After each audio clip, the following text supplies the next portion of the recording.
నమస్తే డి న్యూస్కి స్వాగతం. నేను మీ దిగ్విజయ్. వార్తల్లో ముందుగా ముఖ్యాంశాలు. రాష్ట్ర బడ్జెట్ కొరత ఉన్న మంగళగిరి నియోజకవర్గంలో అభివృద్ధి ఆగట్లేదన్న మంత్రి నారా లోకేష్.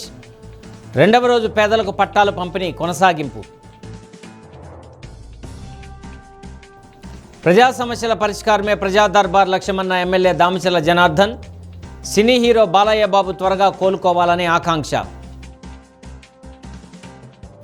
దొనకొండ మండలంలో ఫ్లోరైడ్ ప్రభావం నుండి ప్రజలకు విముక్తి కల్పించేందుకు బృహత్తర ప్రణాళిక తయారు చేశామన్న కలెక్టర్ రాజాబాబు. మండలంలో కలెక్టర్ విస్తృత పర్యటన. ఇక వివరాల్లోకి వెళ్తే, రాష్ట్రానికి బడ్జెట్ కొరత ఉన్నా మంగళగిరిలో అభివృద్ధి ఆగట్లేదని మంత్రి నారా లోకేష్ అన్నారు. ప్రభుత్వ నిధులతో ఇబ్బంది ఉంటే సిఎస్ఆర్ నిధులు, వివిధ ప్రత్యామ్నాయ మార్గాలు చూసుకొని అభివృద్ధి పనులు చేస్తున్నామన్నారు. ఎక్కడ ఎలాంటి ఆరోపణలు లేకుండా పారదర్శకంగా ఇళ్ల పట్టాలు పంపిణీ చేస్తున్నామన్నారు. మంగళగిరి నియోజకవర్గం మన ఇల్లు మన లోకేష్ పేరిట ఇళ్ల పట్టాల పంపిణీ కార్యక్రమం కొనసాగించారు. 2 రోజుల్లో 3,000 మందికి పట్టాల పంపిణీ చేశారు. ప్రజలు కొండవాలు ప్రాంతాలు, అటవీ భూములు, దేవాలయ భూముల్లో ఇళ్లు నిర్మించుకొని దశాబ్దాలుగా నివసిస్తున్నారు. లబ్ధిదారులకు నూతన వస్త్రాలు, పసుపు కుంకుమతో పట్టా పంపిణీ చేశారు. దేశం మొత్తం నిడమర్రు పాఠశాల గురించి మాట్లాడుకోవడం గర్వంగా ఉందని లోకేష్ అన్నారు. ఇంటి పట్టాలతో పాటు భూగర్భ డ్రైనేజీ, 100 పడకల ఆసుపత్రి, నీటి సమస్య ఇలా అన్నింటికీ 2 ఏళ్లలోనే పరిష్కారం చూపిస్తున్నామని అన్నారు. మంగళగిరి ప్రజలు ఓడించారనే కసితో ఇంకా బాగా పనిచేశానని అన్నారు. ప్రతిపక్షంలో ఉండగా 29 సంక్షేమ పథకాలు సొంత నిధులతో అమలు చేసి అధికారం ఇస్తే ఇంకెలా చేస్తానని ప్రజలకు భరోసా కల్పించానని లోకేష్ చెప్పారు.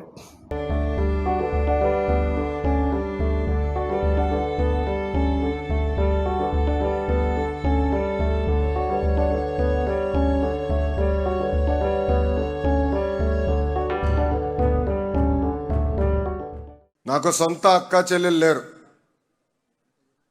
కానీ ఈరోజు మిమ్మల్ని అందరూ చూస్తుంటే నా సొంత అక్క చెల్లెలు చూసినట్టు నాకు అనిపిస్తుంది. అమ్మా, నేను మంగళగిరిలో పుట్టలేదు, మంగళగిరిలో పెరగలేదు, నాకు బంధుత్వం లేదు. 2019లో కరెక్ట్గా 23 రోజుల ముందల తెలుగుదేశం పార్టీ శాసనసభ అభ్యర్థిగా మీ ముందర నిలబడ్డా. మీ సమస్యలు నాకు అర్థం అవ్వలేదు, నేనేంటో మీకు తెలియలేదు. వేదిక మీద నాయకులు ఆనాడు నాకు చెప్పారు, ఇంటి పట్టాలు రెగ్యులరైజ్ చేస్తామని మీరు ఒక మాట ఇవ్వండి అని 2019లో చెప్పారు. కానీ వాళ్ళకి నేను ఒకటే చెప్పా, ఆ సమస్య ఏంటో నాకు తెలియదు, నాకు తెలియనప్పుడు నేను లేనిపోని హామీలు ఇవ్వకూడదు అని చెప్పా. 5,300 ఓట్లతో నేను ఓడిపోయా. ఓటమి అనేది ఎవరికైనా బాధ కలుగుతుంది, కానీ ఆ ఓటమి బాధ నాలో కసి పెంచింది తల్లి. 5 సంవత్సరాలు మీకు కష్టపడాలి, మీ సమస్య తెలుసుకోవాలి, మీ మనసు గెలుచుకోవాలి లక్ష్యంతో నా ప్రయాణం నేను ప్రారంభించే తల్లి. దయచేసి ఇక్కడ ఉన్న వాళ్ళందరూ ఒక్కసారి ఆలోచించండి. 5 సంవత్సరాలు అహర్నిశలు మీకోసం కష్టపడ్డానమ్మా. అందుకే 24 ఎన్నికలప్పుడు మీ దగ్గరకు వచ్చా. ఆనాడు మీ అందరికి ఒక మాట ఇచ్చా, ప్రతిపక్షంలోనే మీ లోకేష్ ఇంత కష్టపడితే రేపు అధికారంలోకి వచ్చిన తర్వాత ఎంత కష్టపడతారో ఒక్కసారి ఆలోచించమన్నా. 5 సంవత్సరాలు నేను అనేక ఇబ్బందులు పడ్డా. ఆనాడు అధికారంలో ఉన్నవారు అనేక మాటలు నన్ను అన్నారు, నా గౌరవాన్ని మీరు కాపాడండి, నేను ఏ మెజారిటీ అయితే ఓడిపోయినా దాని పక్కన ఒక్క 0 పెట్టి శాసనసభకు పంపించాలని ఆనాడు కోరా. ఎవరు ఊహించలా, గౌరవ ముఖ్యమంత్రి చంద్రబాబు నాయుడు గారు ఊహించలా. ఎంతమంది శ్రేయోభిలాషులు చెప్పారు నాకు, కేవలం ఒక మంగళగిరి నియోజకవర్గంలోనే కాదు 2 నియోజకవర్గాల్లో పోటీ చేయని. నేను అడిగా ఎందుకని. 1985 తర్వాత గెలవని నియోజకవర్గం అని. అప్పుడు వాళ్ళు ఒకటే చెప్పా, ప్రజల మనసు నేను గెలిచాను అనుకుంటున్నాను, తప్పనిసరిగా ఏకైక నియోజకవర్గం మంగళగిరిలోనే పోటీ చేస్తానని చెప్పా. మీ అందరి ఆశీస్సులతో ఆంధ్ర రాష్ట్ర చరిత్రలోనే టాప్ 3 మెజారిటీ 91,000 మెజారిటీతో శాసనసభ గడప దొక్కారు. మరింత నా పైన బాధ్యత పెరిగింది. అందుకే మొదటి విడత కింద 3,000 ఇల్లు పట్టాలు ఇచ్చాం. ఈరోజు రెండో విడత కింద ఇంకొక 3,000 ఇంటి పట్టాలు మేము అందజేస్తున్నాం. అంటే పారదర్శకంగా ఎక్కడ ఆరోపణలు రాని విధంగా ఈరోజు మేము మీకు ఇంటి పట్టాలు ఇస్తున్నాం. ఆనాడు మీ దగ్గరికి వచ్చిన ఒకే ఒక మాట చెప్పా, తల్లి సమస్య అర్థం చేసుకున్నా బట్టలు పెట్టి మరి పట్టాలు అందించే బాధ్యత మీ లోకేష్ అని చెప్పాను. ఇచ్చిన హామీ మేరకు ఈరోజు బట్టలు పెట్టి గౌరవంగా ప్రజా సమస్యల పరిష్కారమే ప్రజా దర్బార్ లక్ష్యమని ఎమ్మెల్యే దామచల్ల జనార్దన్ అన్నారు. ఒంగోలు పార్టీ కార్యాలయంలో 2వ రోజు ప్రజా దర్బార్ నిర్వహించారు. ప్రజల నుండి అర్జీలు స్వీకరించి పరిష్కార దిశగా అధికారులతో మాట్లాడి చర్యలు తీసుకోవాలని సిబ్బందిని ఆదేశించారు. ఆర్థికేతర సమస్యలను ప్రాధాన్యతా క్రమంలో పరిష్కారానికి కృషి చేస్తామని హామీ ఇచ్చారు.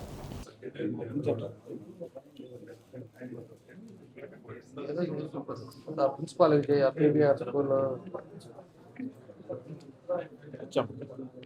హెచ్ఎంఐ కదా జీతాలు ఇట్లేదు ఎందుకని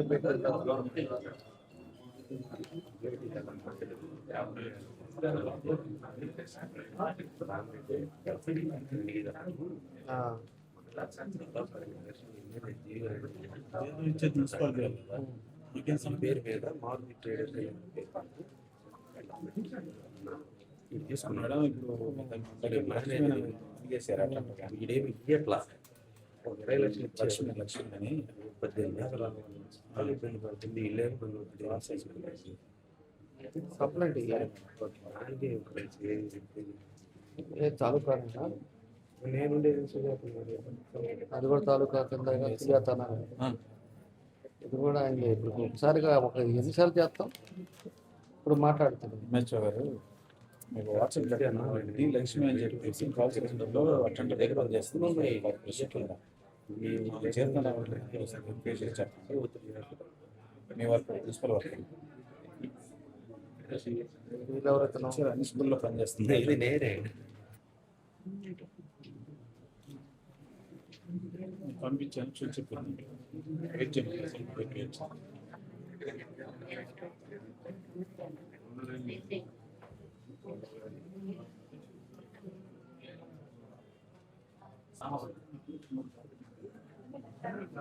రాసుకుంటున్నదే రాసు ఏమంటారు లెటర్ ఒకటి ఒంగోలు ట్రైనింగ్ ఇన్స్టిట్యూట్ ನಮ್ಮ పీజీ ట్రైనింగ్ ఉన్నారు. లెటర్ ఒకటి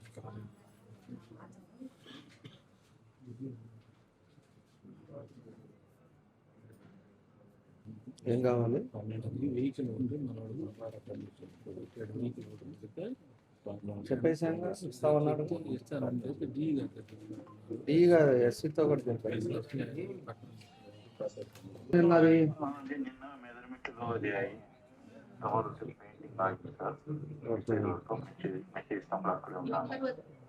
ఇంకోటి చిన్నది ఏంటంటే కిషోర్ కుమార్ అని చెప్పేసి మనోడు కార్డు ఒకటి పెట్టాడు మన దగ్గర. ప్రభాకర్ హెల్ప్ చేయండి అతను. మొన్న కూడా చెప్పాను నేను మీకు ఒకసారి చూసి చేయండి సార్.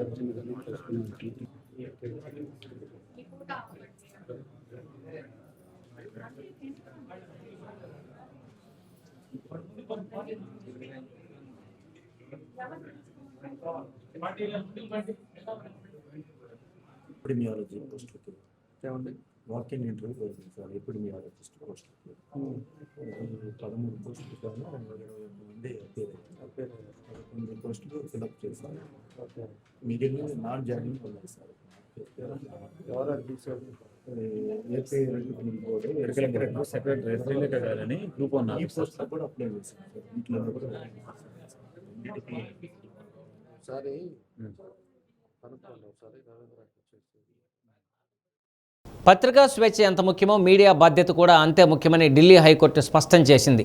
ప్రస్తుతం మొబైల్ ఫోన్, మైక్రోఫోన్ ఉంటే ఎవరైనా తమను తాము రిపోర్టర్గా ప్రకటించుకుంటున్నారని, అయితే వారిలో చాలామందికి శిక్షణ, వృత్తిపరమైన జవాబుదారీతనం లేదని కోర్టు వ్యాఖ్యానించింది. ఓ యూట్యూబ్ ఛానల్ కోసం పనిచేస్తున్న 2 ఫ్రీలాన్స్ రిపోర్టర్లపై దాడి కేసులో 2 నిందితులకు బెయిల్ మంజూరు చేస్తూ జస్టిస్ గిరీష్ ఖద్పాలియా ఈ వ్యాఖ్యలు చేశారు. ఢిల్లీలోని సిమాపురి ప్రాంతంలో అనుమతి లేకుండా నిర్మించారని ఆరోపణలు ఉన్న ఓ ప్రార్థనా స్థలం వద్ద వీడియో చిత్రీకరణ చేశారు. దీంతో స్థానికులు ఆగ్రహించి వారిని తరిమారు. వాళ్ళు వెళ్లి ఓ బస్సు ఎక్కారు. స్థానికులు కూడా అదే బస్సు ఎక్కి ఆ రిపోర్టర్లను చితకబాదారు. అలా కొట్టిన వారిలో చాలా మందిపై కేసులు నమోదైన ఓ ఇద్దరిని మాత్రం పోలీసులు అరెస్ట్ చేశారు. వాళ్లకు బెయిల్ ఇచ్చే విషయమై కోర్టులో విచారణ జరిగింది. విచారణ సందర్భంగా ఈ ఘటనపై ప్రెస్ స్వేచ్ఛపై దాడిగా అభివర్ణించిన ప్రాసిక్యూషన్ వాదనను కోర్టు పూర్తిగా అంగీకరించలేదు. బాధితులు గుర్తింపు పొందిన మీడియా సంస్థలకు చెందిన వారు కాదని కోర్టు గమనించింది. అలాగే ఈ ఘటనలో నిందితుల పాత్ర పూర్తిగా స్పష్టంగా లేదని పేర్కొంటూ వారికి బెయిల్ మంజూరు చేసింది. సోషల్ మీడియా, డిజిటల్ ప్లాట్ఫామ్ల విస్తరణతో మీడియా రంగంపై ఎక్కడా నియంత్రణ లేకుండా పోయిందని, ఈ రంగం అస్తవ్యస్తంగా తయారైందని కోర్టు ఆందోళన వ్యక్తం చేసింది. ఈ నేపథ్యంలో ప్రెస్ స్వేచ్ఛను కాపాడుతూనే వృత్తిపరమైన జవాబుదారీతనం, నైతిక ప్రమాణాలు, చట్ట పాలనను నిర్ధారించేలా తగిన నియంత్రణ వ్యవస్థను రూపొందించే అంశాన్ని చట్టసభలు పరిశీలించాల్సిన సమయం వచ్చిందని జస్టిస్ కత్పాలియా అభిప్రాయపడ్డారు. కోర్టు వ్యాఖ్యలు ప్రస్తుతం digital media, YouTube journalism, media నియంత్రణపై దేశవ్యాప్తంగా చర్చకు దారితీసే అవకాశం ఉందని నిపుణులు భావిస్తున్నారు.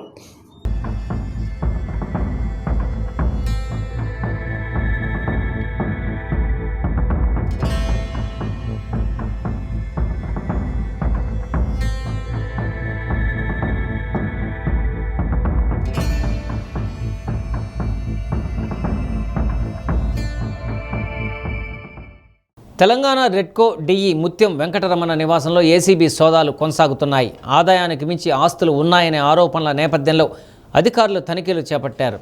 హైదరాబాద్ మాదాపూర్లోని డిఈ ఇల్లుతో సహా మరో 15 ప్రాంతాల్లో డిఎస్పీ ముజిద్ ఖాన్ ఆధ్వర్యంలో సోదాలు కొనసాగుతున్నాయి. మొత్తం 8 బృందాలుగా ఏర్పడిన అధికారులు స్థిర చరాస్తులకు సంబంధించిన పత్రాలు, భారీగా నగదు స్వాధీనం చేసుకున్నట్లు సమాచారం. సోదాలు పూర్తి కావడానికి ఇంకా సమయం పడుతుందని, పూర్తయిన అనంతరం వివరాలు వెల్లడిస్తామని ఏసీబీ అధికారులు తెలిపారు.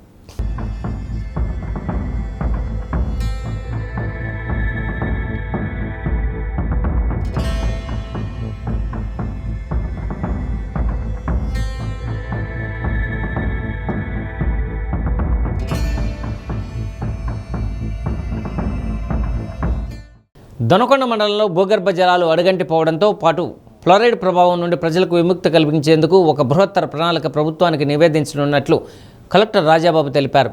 కలెక్టర్ రాజాబాబు దర్శి నియోజకవర్గ టీడీపీ ఇన్ఛార్జి గొట్టిపాటి లక్ష్మితో కలిసి దొనకొండ మండలంలో విస్తృతంగా పర్యటించారు. మండల పరిధిలోని సాగునీటి వనరులను కలెక్టర్ పరిశీలించారు. జలధార, జలహారతి కార్యక్రమంలో భాగంగా చేపట్టిన చెరువు అభివృద్ధి, సప్లై ఛానల్ పనులు, పాఠశాలను సందర్శించి విద్యార్థులకు అందజేసిన కిట్లను పరిశీలించారు. రైతులతో మాట్లాడి నీటి వనరులపై పలు విషయాలను చర్చించారు. దొనకొండ ప్రాంతంలో భూగర్భ జలాలు 22 మీటర్లకు పడిపోయాయని తెలిపారు. నీటి వసతి లేని ఈ ప్రాంతం పారిశ్రామిక వృద్ధికి ఎంతో అవకాశం ఉందన్నారు. దొనకొండ ప్రాంతంలో ఉన్న నీటి వనరులను వినియోగించుకోవడంపై ప్రత్యేక దృష్టి సారించినట్లు తెలిపారు. మండల పరిధిలోని చెరువుల్లో నీటి సామర్థ్యం పెంచేలా చెరువుల అభివృద్ధికి, వీటికి అనుసంధానంగా ఉండే సప్లై ఛానల్ పూర్తి స్థాయిలో పునరుద్ధరించే పనులు జలధార, జలహారతిలో చేపట్టినట్లు తెలిపారు. రైతులు స్వయంగా చెరువులో మట్టిని పొలాలకు తీసుకువెళ్లడం జరిగిందన్నారు.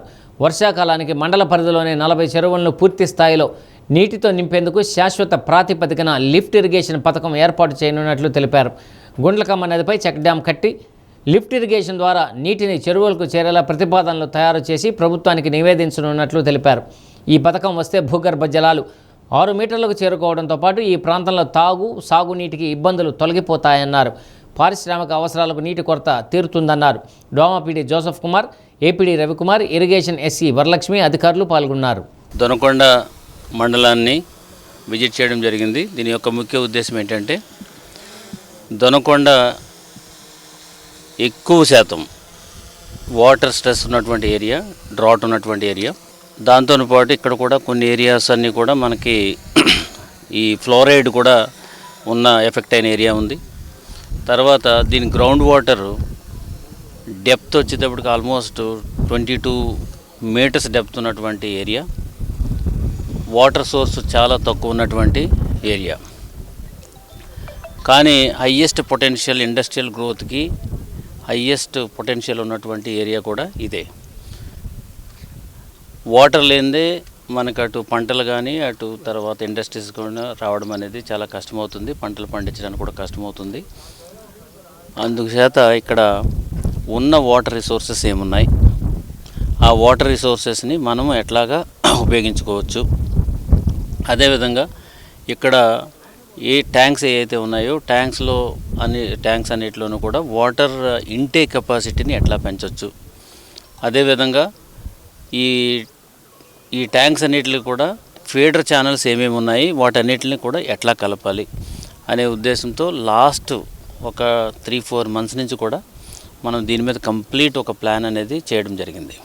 ఆ ప్లాన్లో భాగంగానే ఈరోజు ఇక్కడ గౌరవ ముఖ్యమంత్రి వర్యులు జలధార జలహారతి అనే ప్రోగ్రాం పెట్టి దీన్ని కొద్దిగా ఇంటెన్సివ్గా చేయాలని చెప్పేసి అంటుందో ఇక్కడ ఉన్నటువంటి చెరువులన్నిటిని కూడా మనం డీసిల్టింగ్ చేసాం. అదేవిధంగా ఫీడర్ ఛానల్స్ ఏవైతే ఉన్నాయో ఫీడర్ ఛానల్స్ అన్నిటిని కూడా మనం క్లియర్ చేసుకుంటూ ఆ ట్యాంక్స్కి వాటిని లింక్ చేసుకుంటూ జరిగింది.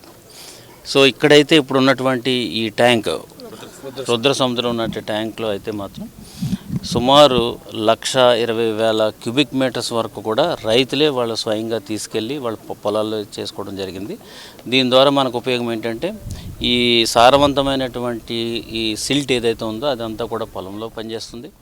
అట్ ద సేమ్ టైం ఇక్కడ రేపు రాబోయే వర్షాలకి వాటర్ ఇంటేక్ కెపాసిటీ కూడా పెరగడం జరుగుతుంది. హిందూపురం ఎమ్మెల్యే సినీ హీరో బాలకృష్ణకు సినిమా షూటింగ్లో కాలికైన గాయం నుండి త్వరగా కోలుకోవాలని ఒంగోలు ఎమ్మెల్యే దామచర్ల జనార్దన్ అన్నారు. ఎప్పటిలాగా ప్రజా జీవితంలో సినీ జీవితంలో ఉజ్వలంగా వెలుగొందాలని ఆకాంక్షించారు.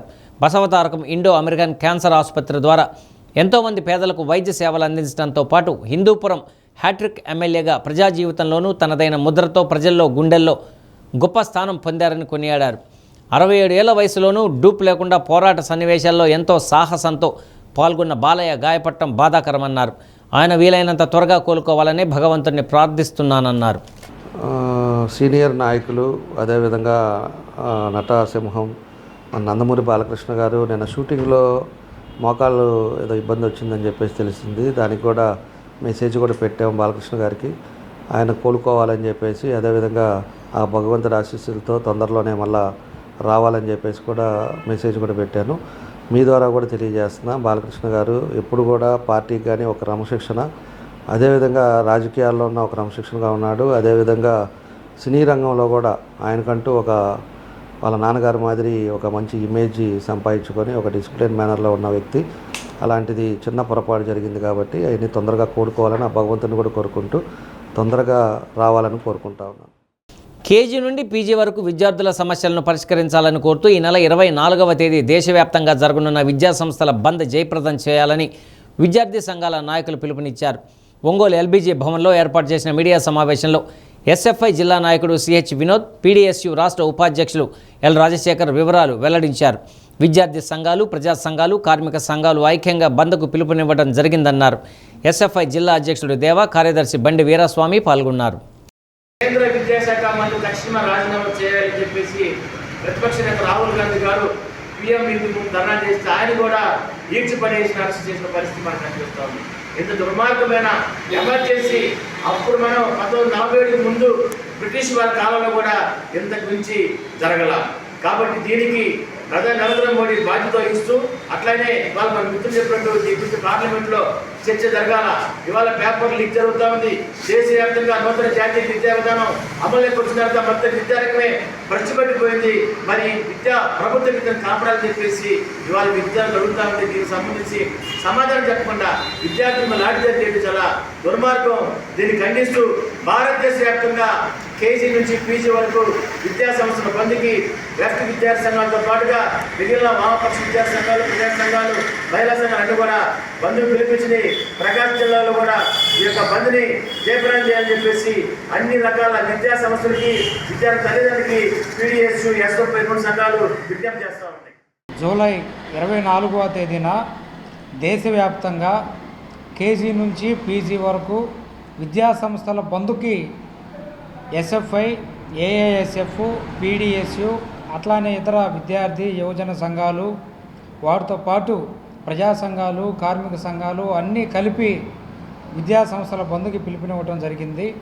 ఈ బంద్ యొక్క ముఖ్య ఉద్దేశం ఒకటే, నీట్ పేపర్ లీకేజీలను నిరసిస్తూ దాంట్లో జరిగిన అవకతలకి కేంద్ర విద్యాశాఖ మంత్రి బాధ్యత వహించి ఆయన రాజీనామా చేయాలని చెప్పి, ఎన్టీఏ సంస్థని రద్దు చేయాలని చెప్పి, భవిష్యత్తులో విద్యా పరీక్షా విషయాల్లో అవకతలు జరగకుండా చూడాలని చెప్పి బంద్కు పిలుపునివ్వడం అనేది జరుగుతుంది. ప్రభుత్వమే స్పందించి మొదట జరిగినటువంటి నీట్ పరీక్షని రద్దు చేసి రెండవసారి కూడా నిర్వహించింది. అంటే దాంట్లో పేపర్ లీకేజ్ జరిగినట్టు ప్రభుత్వమే భావించింది. మరి అది జరిగిన తర్వాత దీనికి అనేక మంది విద్యార్థులు ఆత్మహత్యలు చేసుకున్నారు. అట్లానే ఫస్ట్ సారి పరీక్ష రాసినటువంటి వాళ్ళు రెండవసారి సుమారు 2 లక్షల దాకా విద్యార్థులు పరీక్షలో పాల్గొనలేదు. రాసినటువంటి వాళ్ళకి మార్కులు తగ్గినాయి. ఇంత విద్యార్థులకి నష్టం జరగడానికి కారణం ఎన్టీఏ సంస్థ. దీనికి బాధ్యత వహిస్తున్నటువంటి కేంద్ర విద్యాశాఖ మంత్రి వీళ్ళు ఎందుకు మాట్లాడటం లేదు? విద్యార్థుల యొక్క ప్రాణాలకు కానీ వాళ్ళ యొక్క శ్రమకు కానీ ఎందుకు విలువ ఇవ్వటం లేదు? అందుకోసం అని చెప్పి విద్యార్థుల పట్ల కేంద్ర ప్రభుత్వ నిర్లక్ష్య వైఖరిని నిరసిస్తూ 24వ తేదీన బంద్ నిర్వహిస్తూ ఉన్నాం. దీని మీద ఢిల్లీలో ఉద్యమం చేస్తున్న వాళ్ళ మీద అత్యంత దారుణంగా పాశవికంగా వ్యవహరించారు. దీన్ని కూడా మేము ఖండిస్తూ ఉన్నాం. అందుకోసం జరుగుతున్న ఈ బంద్ని ప్రకాశం జిల్లాలో విజయవంతం చేయాలని, దానికి జిల్లాలో ఉన్నటువంటి విద్యా సంస్థల యాజమాన్యాలు, ప్రభుత్వ ఉపాధ్యాయులు, వివిధ సంఘాలు, సంస్థలు అందరూ సహకారం అందించి ఈ దేశవ్యాప్త బంద్ని జయప్రదం చేయాలని చెప్పి కోరుతాం. ఏదైతే జూలై 24వ తారీఖున దేశవ్యాప్త విద్యా సంస్థల బంద్కి ఎస్ఎఫ్ఐ ఇతర లెఫ్ట్ విద్యార్థి సంఘాలు పిలుపునిచ్చున్నాయి. అందులో భాగంగా ఎస్ఎఫ్ఐ ప్రకాశం జిల్లా కమిటీ ఆధ్వర్యం కూడా ఎస్ఎఫ్ఐ, పీడిఎస్యు, ఏఐఎస్ఎఫ్ ఇలా ఇతర సంఘాలను కలుపుకొని, ఈ ఇతర కార్మిక సంఘాలను కలుపుకొని జిల్లా వ్యాప్తంగా బంద్ కూడా మేము విజయవంతం చేయడానికి అన్ని విద్యాసంస్థలని విద్యాసంస్థలు మాకు సహకరించాలని కోరుతున్నాము. అదేవిధంగా ఏదైతే ఢిల్లీలో జరుగుతున్నటువంటి ఏదైతే శాంతియుత ర్యాలీ మీద పోలీసులు పాశవికంగా విద్యార్థుల మీద దాడి చేయడం కానీ, మహిళలను కూడా చూడకుండా లాఠీ చార్జీలు చేయడం కానీ దీని మీద తీవ్రంగా ఖండిస్తున్నాం. దీంతోపాటు ఈ 24వ తారీఖు జరిగే బంద్ని అందరూ జయప్రదం చేయాలని కోరుతూ. మలినేని గోపిచంద్ దర్శకత్వంలో NBK 111 షూటింగ్లో గాయపడిన నందమూరి బాలకృష్ణకు హైదరాబాద్ ఏఐజీ ఆసుపత్రిలో చికిత్స అందిస్తున్నారు. ప్రమాదం జరిగిన వెంటనే కాకినాడలో ప్రాథమిక చికిత్స అనంతరం ఎయిర్ అంబులెన్స్ ద్వారా బాలయ్యను హైదరాబాద్లోని ఏఐజీ ఆసుపత్రికి తరలించారు. బాలయ్య ఎడమకాలి చుట్టూ ఉన్న కణజాలంలో రక్తం గడ్డకట్టడంతో పాటు వాపు ఉన్నట్లు ప్రాథమిక పరీక్షల్లో తేలిందని వైద్యులు తెలిపారు. ఇది మజిల్ టేర్ని సూచిస్తున్నట్లు పేర్కొన్నారు. ఆర్థోపెడిక్ సర్జన్ల పర్యవేక్షణలో అన్ని పరీక్షల అనంతరం చిన్నపాటి శస్త్రచికిత్స అవసరమని వైద్యులు అంటున్నారు. గాయపడిన బాలయ్యను సీఎం చంద్రబాబు, మంత్రి లోకేష్, బ్రాహ్మణి దంపతులు, మరో కుమార్తె తేజస్విని, జూనియర్ ఎన్టీఆర్, కళ్యాణ్ రామ్ తదితరులు పరామర్శించారు. బాలయ్య త్వరగా కోలుకోవాలని వారు ఆకాంక్షించారు.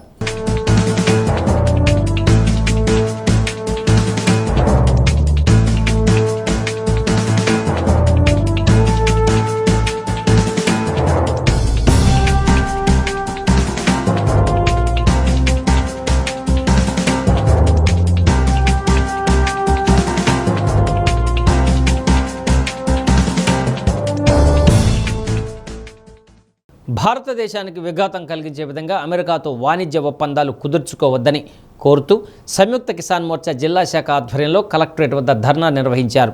జాతీయ కిసాన్ మోర్చా పిలుపు మేరకు ధర్నా చేపట్టారు. భారతదేశ ప్రయోజనాలకు భంగం కలిగే విధంగా ఒప్పందాలు ఉన్నాయని కిసాన్ మోర్చా జిల్లా కన్వీనర్ చుండూరి రంగారావు అన్నారు. ముఖ్యంగా భారతదేశంలోని వ్యవసాయ రంగం సంక్షోభంలో కూరుకుపోయే ప్రమాదం ఉందని ఆందోళన వ్యక్తం చేశారు. భారత్ అమెరికా ఒప్పందాల కారణంగా ఇక్కడ వ్యవసాయ రంగం కుదేలవుతుందని అఖిల భారత రైతు కూలీ సంఘం జిల్లా ప్రధాన కార్యదర్శి కోడూరి నాంచార్లు ఆందోళన వ్యక్తం చేశారు. గిట్టుబాటు ధరలు లేక రైతులు ఆత్మహత్యలు చేసుకునే పరిస్థితులు నెలకొంటాయన్నారు.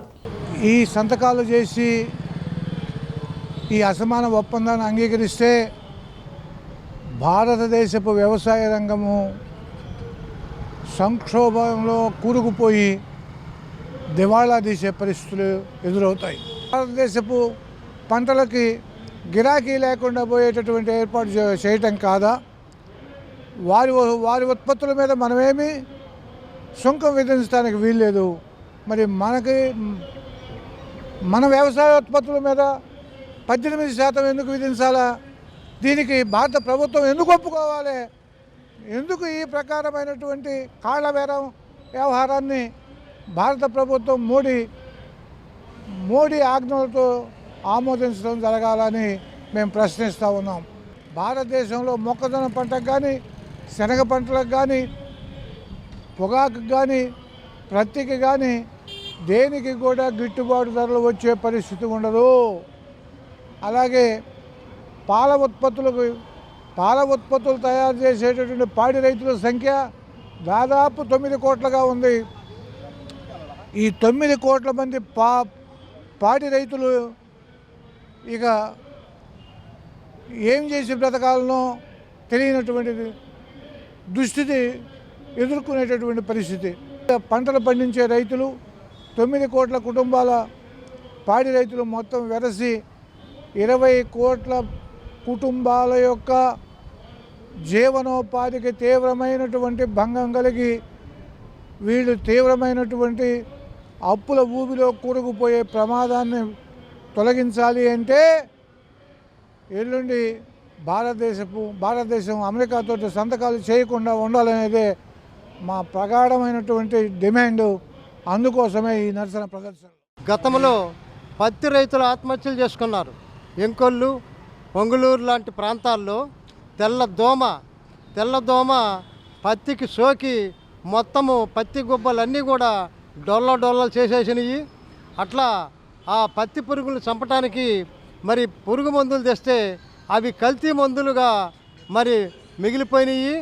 చివరికి పురుగులు చావలేదు, పత్తి మాత్రము మరి గొల్ల అయిపోయింది. పత్తి రైతులు ఆత్మహత్యలు చేసుకున్నారు. అదేవిధంగా ఇటువంటి అమెరికా, భారతదేశం ఈ వాణిజ్య ఒప్పందాల వలన పూర్తిగా వ్యవసాయ రంగం దెబ్బతినిపోద్ది. ఎందుకంటే ఢిల్లీలో దాదాపు 500 రైతు సంఘాలు కలిసి ఆందోళన చేసినప్పుడు ఆ యొక్క ఆందోళనకి తలవగ్గి నరేంద్ర మోడీ మరి ఆ ఒప్పందాల్ని రద్దు చేస్తానని చెప్పని రైతులు గిట్టుబాటు ధరలు ఇస్తానని చెప్పారు. ఇంతవరకు అమలు కాలేదు. ఆ అమలు కాకపోగా ఇప్పుడు మళ్ళీ భారతదేశాన్ని మరి పిప్పి చేసేదానికోసం అమెరికా రైతాంగాన్ని దెబ్బతీసే విధంగా, భారత రైతాంగాన్ని దెబ్బతీసే విధంగా అమెరికా పూనుకుంది. ఉలవపాడు మండలం కరేడు పంచాయతీ అలగాయపాలెం జెడ్పీ హై స్కూల్లో హ్యాచరీస్ సంస్థల ఆధ్వర్యంలో సుమారు 10 లక్షల రూపాయల ఖర్చుతో నిర్మించిన 4 గదులతో కూడిన 2 అంతస్తుల భవనాన్ని కందుకూరు ఎమ్మెల్యే ఇంటూరి నాగేశ్వరరావు ప్రారంభించారు. P4 ద్వారా సీఎం చంద్రబాబు పిలుపుతో ముందుకు వచ్చి అన్ని వసతులతో భవనాన్ని నిర్మించిన దాతలను ఎమ్మెల్యే అభినందించారు. స్వాగత సంగీతాలై అభివృద్ధి చేస్తూ గత చరిత్రను తిరగరాస్తూ బాధ్యతలకు తోడై సేవలకు. తల్లికి వందనం పథకం ద్వారా 2వ విడతగా రాష్ట్రంలో 67.50 లక్షల మంది విద్యార్థులకు 10,120 కోట్ల రూపాయలను తల్లుల ఖాతాలో జమ చేస్తున్నట్లు చెప్పారు. ప్రతి ఇంటిలో ఎంతమంది చదువుతుంటే అంతమందికి 15,000 రూపాయల చొప్పున ఇస్తున్నామన్నారు. అలగాయపాలెం పాఠశాలలో ఈ ఏడాది 184 మంది విద్యార్థులకు 27.60 లక్షలు మంజూరు అయ్యాయని చెప్పారు. నారా లోకేష్ విద్యాశాఖ మంత్రిగా బాధ్యతలు చేపట్టినప్పటి నుండి రాష్ట్రంలో విద్యా వ్యవస్థలో సమూల మార్పులు జరిగాయన్నారు. ప్రతి నియోజకవర్గంలో ఒక లీప్ స్కూల్ను మోడల్గా తీర్చిదిద్దేలా లోకేష్ చర్యలు తీసుకుంటున్నారన్నారు. ఉలవపాడు నుండి అలగాయపాలెం వరకు నడుస్తున్న ఆర్టీసీ బస్సును విద్యార్థుల కోసం 2 కిలోమీటర్ల దూరంలోని అంకమ్మపాలెం వరకు పొడిగించాలని ఉపాధ్యాయులు కోరారు. మండల టీడీపీ అధ్యక్షులు రాచగర్ల సుబ్బారావు, కరేడు గ్రామ పార్టీ అధ్యక్షులు ఆదాము, హ్యాచరీస్ యజమానులు సుబ్బాజీ, ఏవీఎస్ రాజు, పాటిమండల మాల్యాద్రి, డిప్యూటీ డీఈఓ రవీంద్ర, ఎంఈఓలు రత్నం, రమణయ్య, హైస్కూల్ హెచ్ఎం చంద్రమౌళి, నాయకులు తదితరులు పాల్గొన్నారు.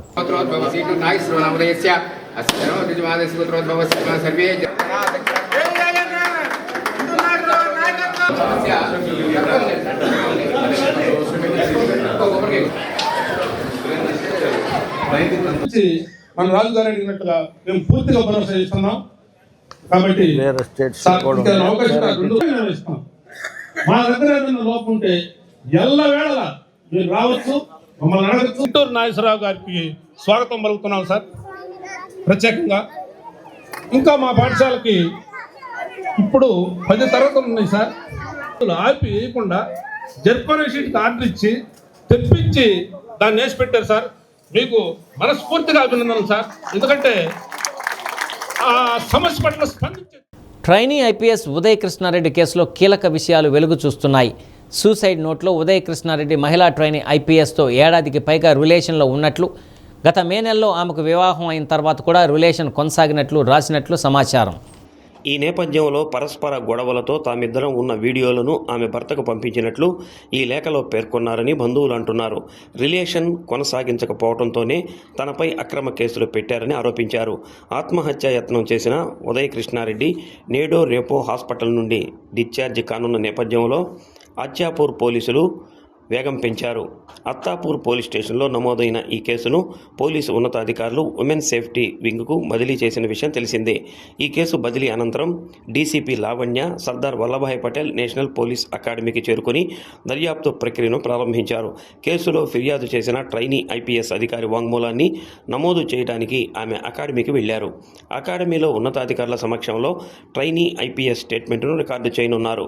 ఈ వాంగ్మూలం కేసు దర్యాప్తులో అత్యంత కీలకంగా మారే అవకాశం ఉందని అధికారులు భావిస్తున్నారు. ఫిర్యాదులో పేర్కొన్న ఆరోపణలు, అందుబాటులో ఉన్న డిజిటల్, ఇతర ఆధారాలు, సంబంధిత వ్యక్తుల వాంగ్మూలాలను సమగ్రంగా పరిశీలించనున్నారు. మహిళా భద్రతకు సంబంధించిన అంశం కావడంతో ఈ కేసును ఉమెన్ సేఫ్టీ వింగ్కు బదిలీ చేయడం ప్రాధాన్యత సంతరించుకుంది. ఈ కేసు దర్యాప్తు సమయంలో అకాడమీలోని అధికారులు, సహచర ట్రైనీలు, ఇతర సంబంధిత వ్యక్తుల వివరాలను కూడా సేకరించే అవకాశం ఉంది.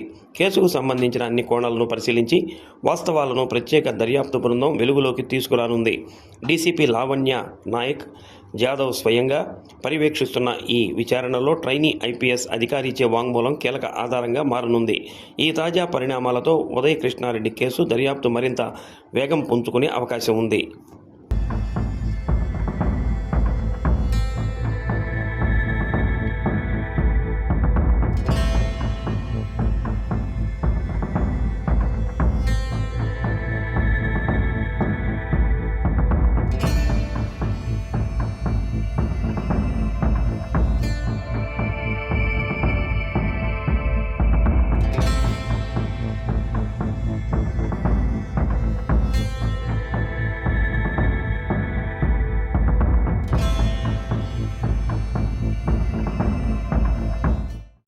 దేశంలో జరుగుతున్న రాజ్య హింసకు వ్యతిరేకంగా అన్ని వర్గాల ప్రజలు ముందుకు రావాలని సిపిఐ రాష్ట్ర కార్యదర్శి వర్గ సభ్యుడు జంగాల అజయ్ కుమార్ అన్నారు. రాష్ట్రంలోనూ తుపాకీ రాజ్యం అమలవుతుందని, మరో స్వాతంత్ర పోరాటానికి సిద్ధం కావాలని పిలుపునిచ్చారు. ప్రధాని నరేంద్ర మోడీ బాధ్యతలు స్వీకరించిన తర్వాత జాతీయ స్థాయిలో నిర్వహించిన పరీక్షల్లో 88 సార్లు పేపర్ లీకేజీలు జరిగాయన్నారు. దానికి తాజాగా జరిగిన నీట్ పరీక్ష నిదర్శనమన్నారు. నీట్ పేపర్ పరీక్షలో లీకేజ్ వల్ల అనేక మంది విద్యార్థులు ఆత్మహత్యలు చేసుకున్నారని, దీనికి నైతిక బాధ్యత వహించి కేంద్ర మంత్రి ధర్మేంద్ర ప్రధాన్ తన పదవికి రాజీనామా చేయాలని డిమాండ్ చేశారు. జిల్లా సమగ్రాభివృద్ధికి అధికారులు, ప్రజాప్రతినిధులు కృషి చేయాలని కోరారు. సిపిఐ జిల్లా కార్యదర్శి వెంకట్రావు, ఏఐటియుసి నాయకులు వెంకటేశ్వర్లు, కరుణానిధి తదితరులు పాల్గొన్నారు. మొన్న జరిగినటువంటి కాక్రోచ్ జనతా పార్టీ ఇచ్చినటువంటి పిలుపు, ప్రశ్నాపత్రాల లీకేజ్ కేసులో ప్రధాన ముద్దా అయినటువంటి ధర్మేంద్ర ప్రధాన్ని తక్షణమే రాజీనామా చేయాలని డిమాండ్ చేస్తూ పెద్ద ఎత్తున ఆందోళనకు పూనుకోవడం జరిగింది. ఈ ఆందోళనలో భాగంగా పర్యావరణవేత్త, సామాజిక ఉద్యమకారుడు సోనామ్ వాంగ్చుక్ 22 రోజుల పాటు ఆమరణ నిరాదీక్షకు పూనుకుంటే 22వ రోజు అత్యంత పాశవికంగా, అత్యంత దారుణంగా, రాక్షసంగా ఈడ్చుకుంటూ వెళ్ళినటువంటి పరిస్థితిని, అడ్డం వచ్చిన వాళ్ళపైన లాఠీలు నాట్యం చేసిన పరిస్థితిని మొత్తం ప్రపంచం చూసింది. నరేంద్ర మోడీ అధికారంలోకి వచ్చిన తర్వాత ఇప్పటికీ 88 సార్లు పేపర్ లీకేజ్ జరిగింది. దానికి పరాకాష్టే ప్రశ్నాపత్రాల, మెడికల్ది, నీట్ పరీక్షా పత్రాలు లీకేజ్ జరిగింది. అనేక మంది దారుణాన్ని తట్టుకోలేక ఆత్మహత్యలు చేసుకుంటే ఉప్పెనలా కదిలినటువంటి యువతరం ధర్మేంద్ర ప్రధాన్ని రాజీనామా చేయాలని డిమాండ్ చేస్తే కనీసం దానిపైన మొన్న మాత్రం చర్చలకి అంగీకరించి నామమాత్రము చర్చలు జరుపుతూ ఉన్నారు తప్ప, కానీ ఇవాళ డిమాండ్ చేస్తూ ఉన్నారు. అన్ని వర్గాల ప్రజలు, ప్రతిపక్ష పార్టీలు, ప్రజా సంఘాలు అందరూ కూడా డిమాండ్ చేస్తున్నారు. కొరిసిపాడు మండలం మేదరమెట్ల ఫ్లైఓవర్ వద్ద ఒంగోలు నుండి విజయవాడ వైపు ద్విచక్ర వాహనంపై వెళ్తున్న 2 యువకులు ముందున్న క్రేన్ను ఢీకొట్టారు. ఈ ఘోర ప్రమాదంలో కొండపల్లికి చెందిన 23 సంవత్సరాల ప్రదీప్ అక్కడికక్కడే మృతి చెందాడు. మరో యువకుడు 25 సంవత్సరాల భార్గవ్ తీవ్రంగా గాయపడటంతో అద్దంకిలో ప్రాథమిక చికిత్స అనంతరం పరిస్థితి విషమంగా ఉండటంతో గుంటూరు ప్రభుత్వ వైద్యశాలకు తరలించారు.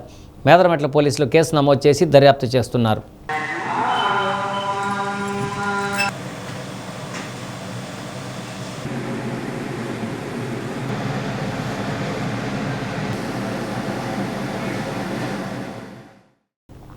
రీజనల్ స్థాయి బ్యాకింగ్ పోటీలతో సంతృప్తి పడకుండా జాతీయ స్థాయిలో ప్రతిభ కనపరిచి మంచి పేరు తెచ్చుకోవాలని ద్రోణాచార్య అవార్డు గ్రహీత బాక్సింగ్ కోచ్ వెంకటేశ్వరరావు అన్నారు. ఒంగోలు పిఎంసి జవహర్ నవోదయ విద్యాలయాలో హైదరాబాద్ రీజనల్ స్థాయి బాక్సింగ్ పోటీలను ప్రారంభించి ప్రసంగించారు. విద్యార్థులు జీవితంలో ఎదగాలంటే క్రమశిక్షణ ఉండాలన్నారు. ఫోన్ తక్కువగా వాడాలని, అతిగా వాడితే క్రీడాపరంగా విద్యాపరంగా నష్టపోతారని హెచ్చరించారు. తాను చదువులో సక్సెస్ కాకపోయినా స్పోర్ట్స్లో సక్సెస్ అయ్యానని, అందుకు క్రమశిక్షణే కారణమన్నారు. జవహర్ నవోదయ విద్యాలయ ఇన్ఛార్జి ప్రిన్సిపల్ రఘు, అధ్యాపకులు, అధ్యాపకేతర సిబ్బంది పాల్గొన్నారు. క్రీడా పతాకాన్ని ద్రోణాచార్య అవార్డు గ్రహీత వెంకటేశ్వరరావు ఎగురవేశారు. క్రీడాకారుల నుండి గౌరవ వందనాన్ని స్వీకరించారు. విద్యార్థులు ప్రదర్శించిన సాంస్కృతిక కార్యక్రమాలు అలరించాయి.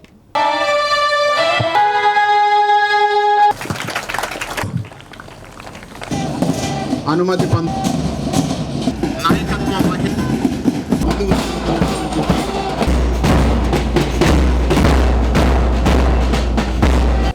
courage for torch bearers.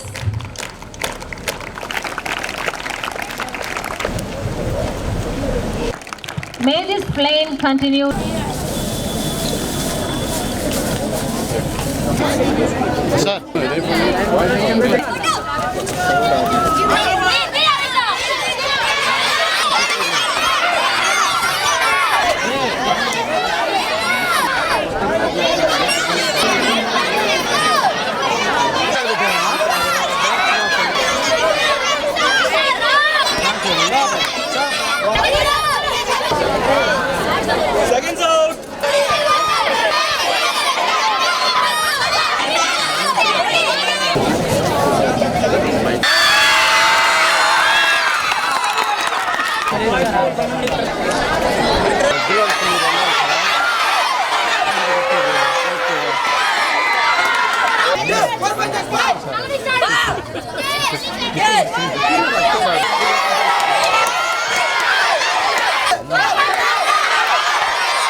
Participate చేసిన బాక్సర్స్ అందరూ కూడా ఈ జోనల్ లెవెల్తో సంతృప్తి పొందకుండా మళ్ళీ నేషనల్ లెవెల్లో కూడా మంచిగా పర్ఫార్మెన్స్ ఇచ్చి మెడల్ తీసుకొస్తారని ఆశిస్తున్నాను. అదేవిధంగా వాళ్ళ స్కూల్స్కి వాళ్ళ జోన్స్ కూడా మంచి పేరు తెస్తారని చెప్పి ఎక్స్పెక్ట్ చేస్తున్నాను. I wish you once again best wishes and also request all the sports personalities, main ఏంటి మీకు డిసిప్లిన్ చాలా ఇంపార్టెంట్. మన లైఫ్లో ఎదగాలంటే మనకు ఒక సిస్టమ్, ఒక ప్లానింగ్ ఏం లేకపోతే మనం ఫ్యూచర్ ఉండదు మనకంతా. ముఖ్యంగా ఏంటంటే మీరు అవాయిడ్ చేయాల్సింది టెలిఫోన్స్. ఫోన్ మనము ఎంతవరకు ఉపయోగించాలో అంతవరకే ఉపయోగించుకుంటే మనకి దానివల్ల మంచి రిజల్ట్ వస్తుంది.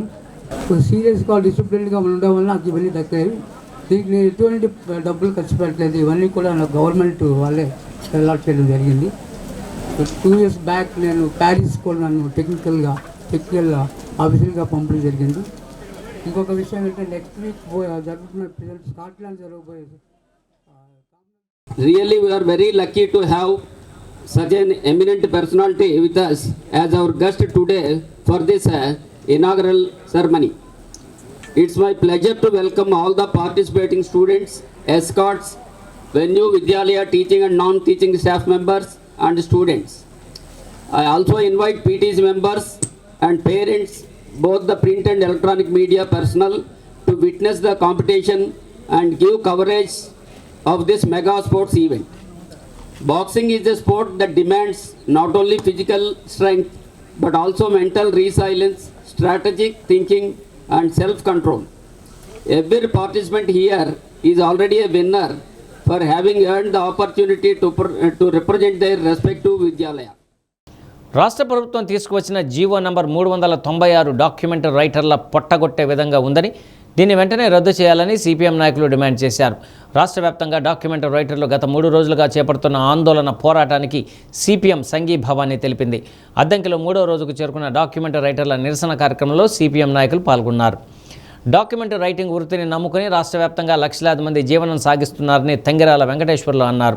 డాక్యుమెంటరీ రైటర్లతో పాటు వారికి అసిస్టెంట్లుగా పనిచేస్తూ ఎంతోమంది ఉపాధి పొందుతున్నారన్నారు. పీపీపీ విధానం పేరుతో ప్రభుత్వ రంగాలను ఉపాధి మార్గాలను ప్రైవేటు పరం చేయడం సరికాదన్నారు. ఇదే రీతిలో ప్రతి దాన్ని ప్రైవేటు పరం చేసుకుంటూ పోతే రేపు ముఖ్యమంత్రి, ఎమ్మెల్యేలు, మంత్రుల పదవులను కూడా ప్రైవేటు వ్యక్తులకు అప్పగిస్తారా అని వారు ఘాటుగా ప్రశ్నించారు. జీవో 396 వల్ల లక్షలాది కుటుంబాలు బజారున పడే పరిస్థితి ఏర్పడిందన్నారు. డాక్యుమెంటరీ రైటర్ల న్యాయమైన పోరాటానికి సిపిఎం ఎల్లప్పుడూ అండగా ఉంటుందన్నారు.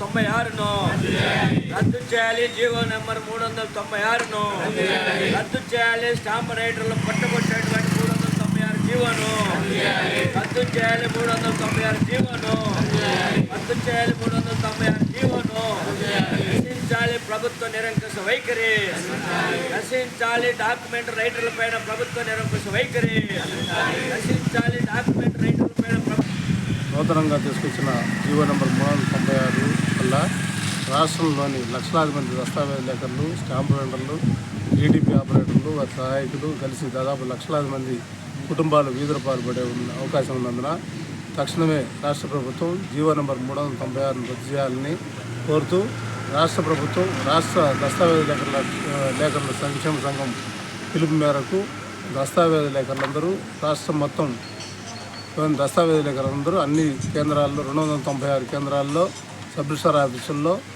ఇవాళ 3వ రోజు పెండౌన్ కార్యక్రమం దిగ్విజయంగా జరుపుతున్నారు.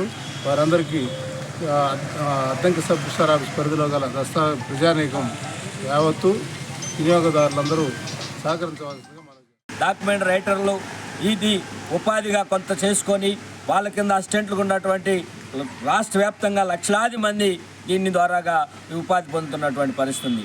దీన్ని తీసుకెళ్లి ప్రైవేట్ ఏజెన్సీలకు ఇస్తే ఈ ఉపాధి లేకుండా ఈ జీవితాలన్నీ, కుటుంబాలన్నీ ఈరోజు బజారును పడేటువంటి పరిస్థితి ఉంది. అందుకని రాష్ట్ర ప్రభుత్వం పీపీపీ విధానం, పబ్లిక్ పార్ట్నర్షిప్ పేరుతోటి, ఇదంతా ప్రభుత్వం పేరుతోటి ఈరోజు మొత్తం పీపీపీ అని చెప్పేసి ప్రొవైడ్ చేస్తూ ఉన్నారు.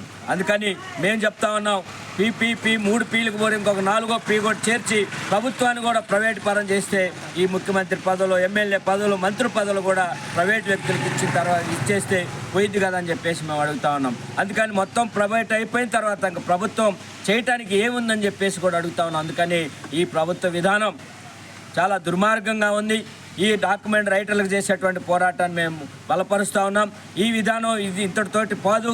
రేపు సబ్ రిజిస్టర్కి సంబంధించినటువంటి ఆఫీసులను కూడా సబ్ రిజిస్టర్ చేసే విధానం కూడా ప్రైవేటు వ్యక్తులకు ఇచ్చేటువంటి ప్రమాదం ఉంది. కాబట్టి అందుకని ప్రజానీకం ఈ విధానాన్ని అందరూ వ్యతిరేకించాలని చెప్పేసి కూడా ఈ సందర్భంగా తెలియజేస్తా ఉన్నాం. పంజాబ్ రాష్ట్రం జలంధర్లో జరిగిన పిఎంశ్రీ కేంద్రీయ విద్యాలయాల జాతీయ స్థాయి అండర్-17 బాలికల ఖోఖో పోటీల్లో హైదరాబాద్ రీజియన్ జట్టు రన్నర్గా నిలిచింది. జాతీయ స్థాయిలో జరిగిన పోటీల్లో దేశవ్యాప్తంగా ఉన్న 24 పిఎంశ్రీ కేంద్రీయ విద్యాలయ జట్లు పాల్గొన్నాయి. ఫైనల్స్లో హైదరాబాద్ రీజియన్ జట్టు 0-1తో డెహ్రాడూన్ చేతిలో ఓటమి చెంది రన్నర్స్గా నిలిచింది. హైదరాబాద్ రీజియన్ జట్టులో ఒంగోలు కేంద్రీయ విద్యాలయానికి చెందిన బాలికలు ఉన్నారు. ఒంగోలు పిఎంశ్రీ కేంద్రీయ విద్యాలయంలో 10 రోజుల పాటు ప్రత్యేక క్యాంపులో అతీష్, మురళీకృష్ణ ప్రత్యేక శిక్షణ ఇచ్చారు. కేంద్రీయ విద్యాలయంలో శిక్షణ పొంది జాతీయ స్థాయిలో రన్నర్స్గా నిలిచిన హైదరాబాద్ రీజియన్ జట్టును ప్రిన్సిపల్ మనీష్ కుమార్ అభినందించారు. జాతీయ స్థాయిలో ప్రతిభ కనపరిచిన భవిష్యత్తులో విన్నర్స్గా నిలవాలని ఆకాంక్షించారు. జట్టుకు ప్రత్యక్ష శిక్షణ ఇచ్చిన అతీష్, మురళీకృష్ణలను ప్రత్యేకంగా అభినందించారు.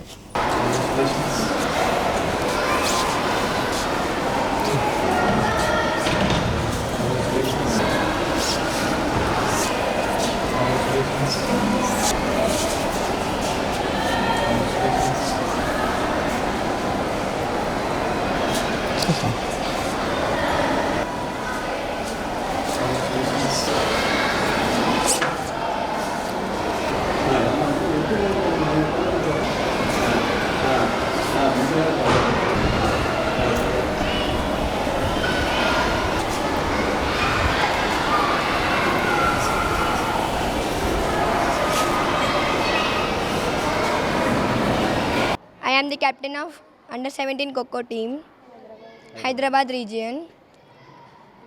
10 days ఒంగోలులో క్యాంప్ జరిగింది. మాకు టోర్నమెంట్ చండీగఢ్లో జరిగింది 13 to 19. మా pool matches Jabalpur, Guwahati, Bhopal, Chandigarh, quarters Bengaluru, semis Jaipur, finals Dehradun. Dehradun కొంచెం టఫే ఉంది, మేము కూడా ఆడాం టఫ్గానే, నెక్ టు నెక్ ఇచ్చేసాం. మా ప్రయత్నాలు మేము ఇచ్చాం కానీ సెకండ్ వచ్చేసాం మేము. నెక్స్ట్ టైం మంచిగా ఆడతాం, ఫస్ట్ కొడతాం గోల్డ్ పక్కా. మాకు ఒంగోలులో మోటివేషన్ బాగానే ఇచ్చారు, మాకు నమ్మకం లేదు ఫస్ట్ కొడతామని, కానీ సెకండ్ వచ్చాము మేము. ఒంగోలులో మాకు 10 days క్యాంప్ జరిగింది. ఈ క్యాంప్లో చాలా నేర్చుకున్నాం మేము, చాలా స్కిల్స్. అసలు మాకు తెలీదు మేము అంత పొజిషన్ వస్తుందని కూడా మాకు తెలియదు. మేము ఏదో అసలు ఈసారి వస్తుంది అనుకోలేదు. మేము ఈ క్యాంప్లో మేము చాలా నేర్చుకున్నాము. ఆతి సార్ వల్ల, మురళీ సార్ వల్ల చాలా నేర్చుకున్నాము. క్యాంప్ అయిపోయిన తర్వాత మేము ఎల్పి యూనివర్సిటీ జలంధర్కి వెళ్ళాము నేషనల్స్ ఆడడానికి. అక్కడ మాకు మా ఫస్ట్ లీగ్లో మాకు 4 matches జరిగాయి. ఆ 4లో 3 గెలిచాము, 1 భూపాల్తో ఓడిపోయాము. దాని తర్వాత క్వార్టర్స్లో మాకు బెంగళూరుతో పడింది, బెంగళూరుతో మేము గెలిచాము. దాని తర్వాత సెమీస్ జైపూర్తో జరిగింది, జైపూర్తో కూడా గెలిచాము. దాని తర్వాత మేము ఫైనల్స్కి సెలెక్ట్ అయ్యాము. దాని తర్వాత డెహ్రాడూన్తో మాకు మ్యాచ్ పడింది. అప్పుడు దాకా నెక్ టు నెక్ మ్యాచ్ ఉంది, లాస్ట్ 10 secondsలో మేము ఓడిపోయాము. బట్ ఏం కాదు, మేము లాస్ట్ 10 seconds కాబట్టి మేము నెక్స్ట్ టైం పక్కా మేము గోల్ కొడతామని చెప్తున్నాను. నేను పక్కా మా స్కూల్కి నేను మంచి ఫస్ట్ తెచ్చి నేను మా స్కూల్కి మంచి పేరు తెస్తానని కోరుకుంటున్నాను. Hyderabad KVS team has become first runner up, though the girls, they performed really well. They are really champions for us. So okay, by mistake, just because of 10 seconds, 1 point they could not score, so they stood on second position, but we really feel proud of them. They really did well under the guidance of Mr. Atish Kumar and Mr. Murli Krishna. They had 10 days national coaching camp here, and then they moved to LPU Jalandhar, Punjab. So their performance was really superb. I am really happy for them. I am really proud for them, and entire KVS Hyderabad region is feeling proud of them. Chimakurthi Sri Chaitanya techno స్కూల్లో smart living program mission Haritodaya కార్యక్రమంలో విద్యార్థులు rally నిర్వహించారు. తదుపరి పర్యావరణ పరిరక్షణ కోసం మొక్కలు నాటారు. CI Prasad, regional incharge Anil, coordinator G Srinivasarao, academic dean Ashok Kumar, ఉపాధ్యాయ బృందం పాల్గొన్నారు.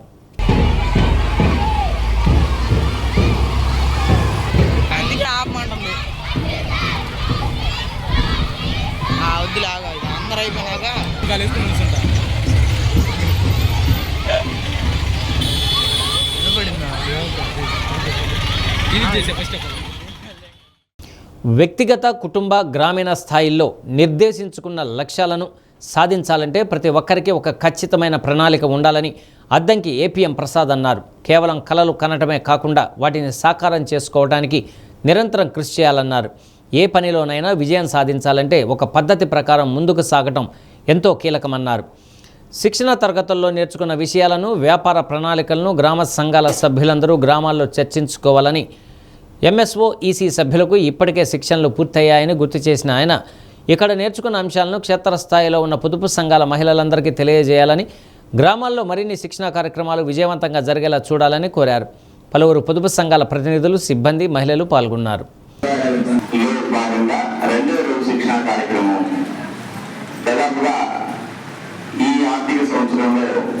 ఈ ట్రైనింగ్స్ ఇతర జీవనోపాధులు, వ్యవసాయం, సామాజిక భద్రత, ఆస్తుల సృష్టి, సామర్థ్యాల పెంపు, ప్రవర్తనలో మార్పు, ఈ 8 అంశాల మీద మాట్లాడుకున్నాం. ఈ ఓకే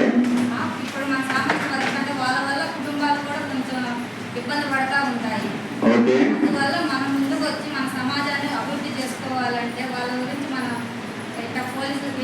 నేను చెప్పుకున్న ఆల్రెడీ వ్యక్తిగత కళలు, తర్వాత కుటుంబ కళలు, గ్రామ కళలు కనాలి, వాటిని సాకారం చేసుకోవాలి. దానివల్ల మనకు లాభం ఏంటి అంటే ఏదైనా ఒక పని సాధించాలి అంటే మనం కూడా ఒక ప్లాన్ ఉండాలి, ప్లాన్ ప్రకారం ముందుకు వెళ్ళాలి అనేది మీకు క్షుణ్ణంగా చెప్పడం జరిగింది. దాని ప్రకారం మళ్ళా మీరు మీ గ్రామ సంఘాల్లో డిస్కస్ చేయాలి. అది ఎంత మేరకు చేశారనేది మీకు తెలుస్తుంది. ఆ తర్వాత ఏఏపీ 1 అని, ఏఏపీ 2 అని, ఇప్పుడు బిజినెస్ డెవలప్మెంట్ ప్లాన్ ఇంకొకసారి చూసాం. ఎంఎస్ఓ, ఈసీ సభ్యుల్ని తర్వాత పిల్లొచ్చడానికి అవకాశం లేదు, ట్రైనింగ్ ఆర్డర్ అయిపోయి ఈ ట్రైనింగ్స్ మీరు మీ గ్రామాల్లో జరిగేలా బులెటిన్ ముగించే ముందు ముఖ్యాంశాలు మరొకసారి. రాష్ట్ర బడ్జెట్ కొరత ఉన్న మంగళగిరి నియోజకవర్గంలో అభివృద్ధి ఆగట్లేదన్న మంత్రి నారా లోకేష్. 2వ రోజు పేదలకు పట్టాలు పంపిణీ కొనసాగింపు. ప్రజా సమస్యల పరిష్కారమే ప్రజా దర్బార్ లక్ష్యమన్న MLA Damacharla Janardhan. Cine hero Balayya Babu త్వరగా కోలుకోవాలని ఆకాంక్ష. దొనకొండ మండలంలో ఫ్లోరైడ్ ప్రభావం నుండి ప్రజలకు విముక్తి కల్పించేందుకు బృహత్తర ప్రణాళిక తయారు చేశామన్న కలెక్టర్ రాజాబాబు. మండలంలో కలెక్టర్ విస్తృత పర్యటన. డి న్యూస్లో నేటి మాట. పక్కన ఉన్నప్పుడు పట్టించుకోం, కోల్పోయాక వెతుక్కుంటాం. అది మనిషి అయినా విలువైన వస్తువైనా.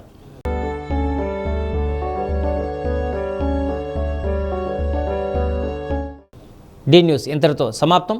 ఇవి బులెటిన్లోని విశేషాలు. తిరిగి మరో బులెటిన్లో కలుసుకుందాం. అప్పటి వరకు కీప్ వాచింగ్ డి న్యూస్.